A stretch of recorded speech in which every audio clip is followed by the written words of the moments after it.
ഏത് മേഖല എടുത്തു, വിദ്യാഭ്യാസ മേഖല എടുത്തോളൂ.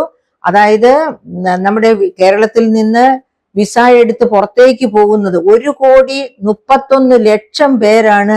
പാർലമെന്റിൽ വച്ച രേഖ അനുസരിച്ച് ഇവിടെ നിന്നുള്ള ഒരു MP ചോദിച്ച ചോദ്യത്തിന് ഉത്തരമായി പാർലമെന്റിൽ വെച്ച രേഖ അനുസരിച്ചാണ് 1,31,00,000 മലയാളികൾ എന്ന് വെച്ചാൽ കേരളത്തിന്റെ പോപ്പുലേഷന്റെ 23% പേരാണ് പിന്നെ വിസയ്ക്ക് അപ്ലൈ ചെയ്തു. കാരണം എങ്ങനെയെങ്കിലും കേരളത്തിൽ നിന്ന് രക്ഷപ്പെട്ടാൽ മതി എന്നാണ് മലയാളികൾ ഇപ്പോൾ വിചാരിക്കുന്നത്.